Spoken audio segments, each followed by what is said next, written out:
Hey guys, Mike here, and it's very difficult to film this thing due to limited space, but this is something I wanted to do last time but didn't have the stuff properly set up because I couldn't find them. But I'm going to finally be doing my Nintendo Gamecube collection, and noticing now like how many games I really have. I have a lot of Gamecube games. I got the Gamecube when it first released for Christmas. I got it ordered when it came out, and I think I got mine with Smash Brothers Melee, and then I got Dave Mera BMX 2, and then 007 Agent Under Fire. And the Gamecube was just amazing. And I know it was the 10th anniversary not so long ago, a few weeks, I think a week or two ago, and I really wanted to do a collection. I'm a few weeks late, but better late than never. I really love the Gamecube a lot. I thought it was a fantastic system. I still play it. And yeah, so I guess without further ado, let's get this collection going on. Alright, I have too many games. Okay, first one will go up. I have multiple copies of this game, but Resident Evil 4, the GameStop Special Edition. Resident Evil 4 was an amazing game. It was originally a exclusive for Nintendo GameCube, and then later on, it was a sealed, by the way. The first ever copy sealed. I have multiple copies, like I said. I love Resident Evil. Anyway, this game was amazing. Really love the game. It's a fantastic game. I recently played the Xbox high definition version. It was really good. Fantastic game, and definitely recommend it to anybody who loves shooters and whatnot. Not so many people who are original Resident Evil fans like it so much, but I still do. Okay, next, another Resident Evil 4. This time it's Player's Choice. Well, I dropped it. Player's Choice, not much special, different. This is, I'm not even going to show this, no point. It's just like a extra case. Resident Evil 4 game for the GameCube preview disc. Basically has like a trailer, I think, an opening of each game, and a little demo of Resident Evil 4, which you can notice some differences, but I thought it was really cool to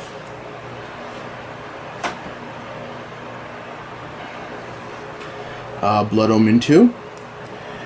Very good game. I really love it. I think it's very underrated. I'm a big fan of the Legacy of Kain series, and this game was really good. It's like a horror but action-y type of game. Very interesting. Very good story. Controls are very comfortable. The narration in this game is really good. Kain is awesome. He's such a cool main character. But yeah, really good game. Really good game.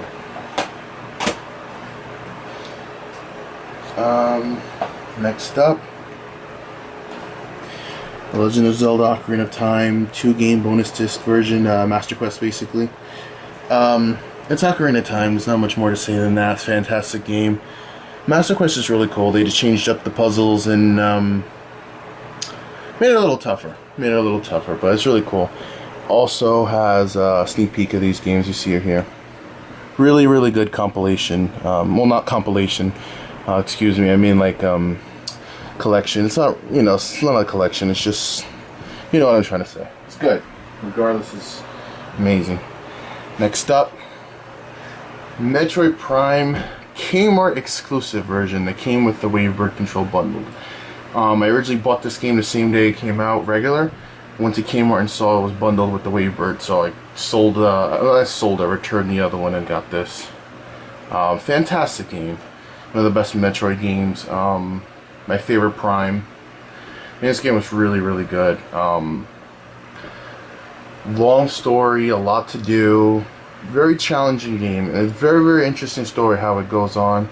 It's mainly throughout the scanning and whatnot, but it's really good. I think it was a fantastic game. Next up is Metroid Prime 2 Echoes. Wow, has some dust on the top.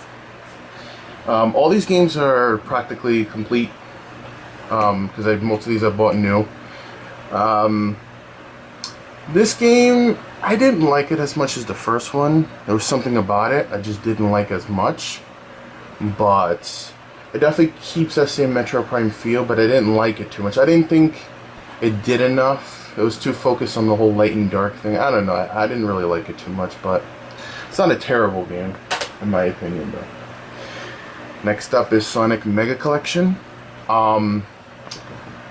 It's, you know, a big collection of Sonic games, like it says, and fantastic. You know, Sonic 1, 2, Sonic and Knuckles, really, really good. This is a must-own if you have a GameCube or a PS2. Fantastic game. I mean, they made like 50 Sonic collections, but they do have different stuff, and this is really, really good. You have all the classic Sonic games. And then next up is Star Fox Assault. A lot of people didn't like this game, and I found it funny because I thought this game was really great. I think this game was fantastic. You know, you could fly, you know, you could land into a random like shutter, like a little warehouse, start fighting there on foot, and the multiplayer was fantastic. I played the multiplayer a few times, but I had so much fun with it. Really, really, really good game. I think it's very underrated. They really need to come out with the next Star Fox game. Next up, Shadow the Hedgehog. I thought this game was really bad. I really didn't like it. I'm not gonna lie, I had fun with it when it first came out. I was playing it a lot. And let me just get a chair here so a little more comfortable. Oh, there you go. But yeah, I didn't think it was that great. I think they tried too many different new things at once, and everything they did just took away from the Sonic feel. And while it is a Shadow game, Shadow's a lot like Sonic, so you shouldn't really change too much from the formula, and I think that's one of its biggest flaws, if not biggest flaw of this game. Next up is Final Fantasy Crystal Chronicles. I'm like out of breath because I did so much cleaning and fixing your arm right now. Very, very good game.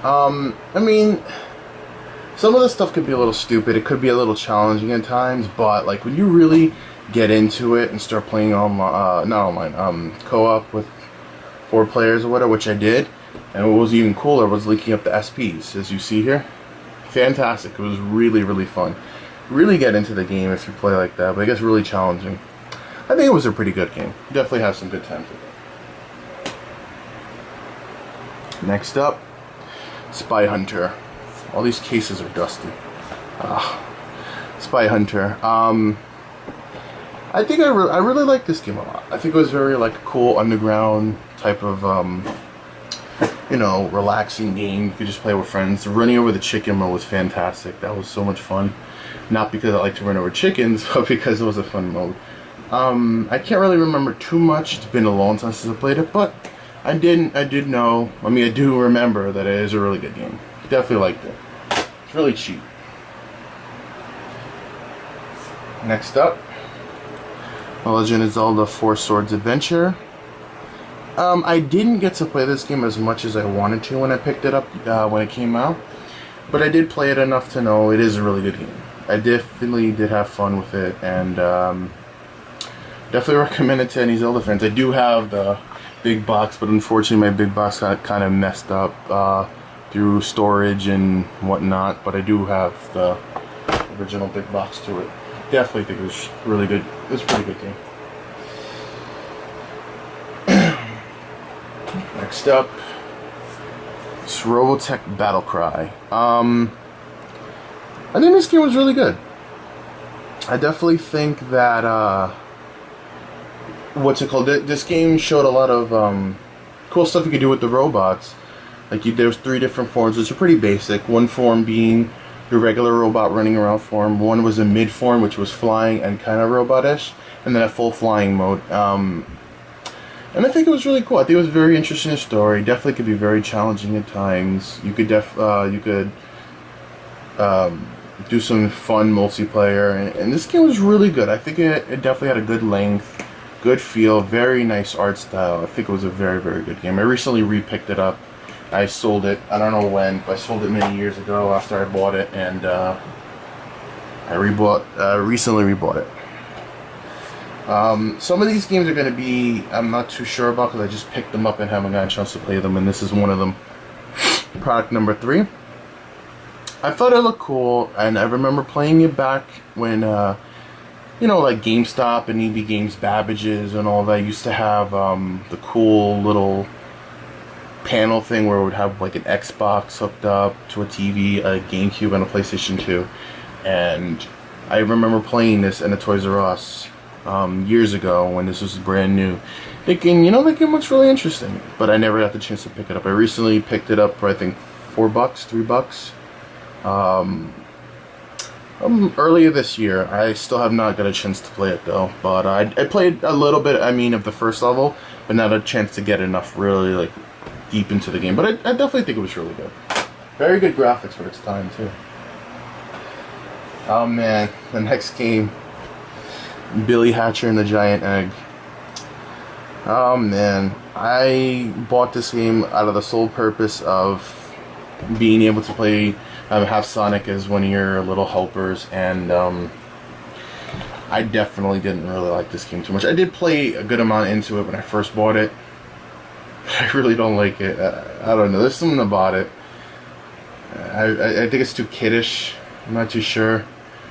But I definitely mainly got it just because you can have Sonic as a helper. I think you can have Tails too.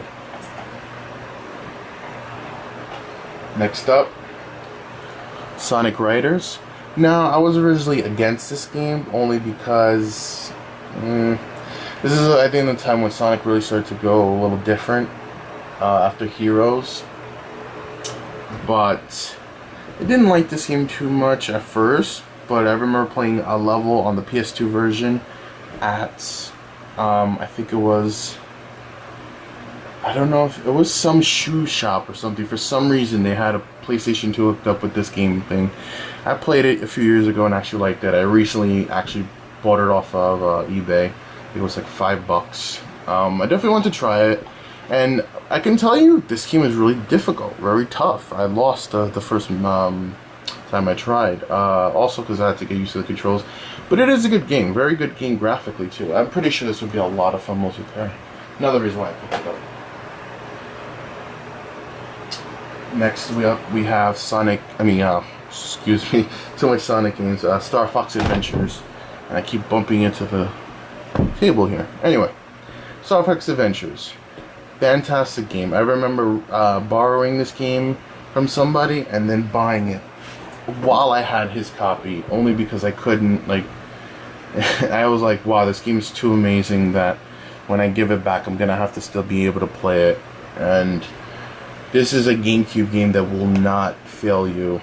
This game has fantastic, you know, adventures, a good story, and it really goes well. I know a friend of mine plays this game over and over and over. This is a really fantastic game. I definitely recommend this if you're getting a GameCube for the first time, or have a Wii, or have a GameCube and you don't have this game. Definitely pick this game up. Next up, we have Harry Potter and the Chamber of Secrets. I've picked up quite a few of the Harry Potter games, and I've got to say this specific version of this game is my favorite. I love Chamber of Secrets. I always felt that that was my favorite book / movie, and definitely love the game. I think I had the most fun with this game. Had a very good soundtrack, very good platforming, you know, and it's a Chamber of Secrets story with some extra added stuff. This game was just fantastic. I couldn't get enough of playing this game. I really perfected this game, got everything you possibly can. You can do, you know, duels, you can go around with the broomstick at the end and just fly around just for the fun of it. It's like such a fun game, and it has like the soundtrack just so calming and just makes you want to, like, you know, fly around the Nimbus or walk around school for that fact. Next up, we have a very underrated game, Smugglers Run War Zones. This is a sequel to Smugglers Run on the PlayStation 2. This game is also on the PlayStation 2. This is basically like a driving game that you would just drive from one point A to point B, doing different stuff while cops chase you and all this stuff. And there was something about this game that it was like a free roaming driving game that you can play multiplayer, and you could just drive around and explore the area, and it was just so much fun. Like, I recently played this with a friend again, and it's like, this is one of the games I know I get used. And this game was like too much fun. I remember like just driving around and just exploring the areas. There's like a train in certain levels. Like, you just see a train going around, just follow it. Me and my friends used to put all the codes and start messing around, like hopping up in the air, driving as a police. So many different vehicles you can unlock in this game. Definitely a truly underrated game, and it is by Rockstar, if most people didn't know that. It's a good game. Definitely always wanted them to make another one, but I don't think that's going to happen. Next up is Morrible Nemesis Rise of the Imperfects. This game, if I could just sum it up, it's throwing barrels at each other, because doing regular damage, punching and all that takes so little compared to just throwing bombs at them. You take off like half their life with one bomb. But this game was really good. I think it had a good feel to it. I definitely liked it. I thought it was very interesting, dark game, and I remember going through it like, I really liked this game, and I really had a good time with it. So definitely recommend this game. People like comics, Marvel, anything like that. Next up, let me see the time. I'll probably cut it off at 20. Next up is FZero GX. A lot of people, I don't think, like this game. I thought this was a very, very good racing game. I remember picking up at the same time, picking up Soul Calibur 2, and I had so much fun with it. This is a very, very good racing game. A lot to do. Very good soundtrack. Beautiful game for the Gamecube, and still for its time. Very good multiplayer too. Very, very good game. Can't recommend it enough. Next up, WWE Day of Reckoning. I recently picked this up, I think, a year ago, if I'm not mistaken. It is a good game. It's weird, the system of it. Like, you basically, specials kind of mean nothing, because you can do 5 million specials to someone, and the new mode that's in this game, and it still, like, it's actually a challenging game. It's actually really interesting. I didn't get to play it too much, but I picked it up fairly cheap not too long ago, and it's decent. It's pretty good. Next up, this is the game that I played so much, and that's Mortal Kombat Deadly Alliance. I thought, bam, when I picked up this game, started up, intro, Liu Kang dies, and it's like, wow. And it's like, how could this game carry on? And it had such a good story. Two big, you know, the main evil guy, Shang Tsung, and then another big evil guy, Quan Chi, form up together, and you have this whole big alliance together to go against them, for them to not be able to resurrect the Chinese army. And it's like, such a fun game. I mean, that's the story, but as far as this is a reboot of like the gameplay, and I thought it was really good. I think, you know, it meshed well, really well together. They introduced a new mode called Conquest that did really good.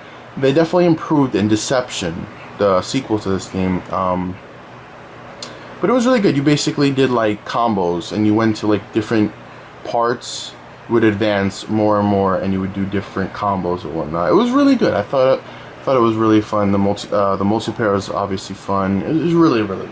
I put so many hours into it, and you can unlock coffins, and that was so much fun as well. Next up is The Legend of Zelda Windwaker. Fantastic game. Graphically wise, gorgeous. A lot of people didn't like its style. I thought it was very fantastic. I loved exploring the sea. And like, I thought this was a really good game. There's so much to do. I loved its unique style. Such a really good game. And I know a lot of people ditched it just because of the graphics. But I thought it was fantastic, both graphic-wise, gameplay-wise, and the story. And introduced a good amount of stuff that got put into Twilight Princess. And I think I'm going to cut this and make a second part. So stay tuned because I'm making that part right now.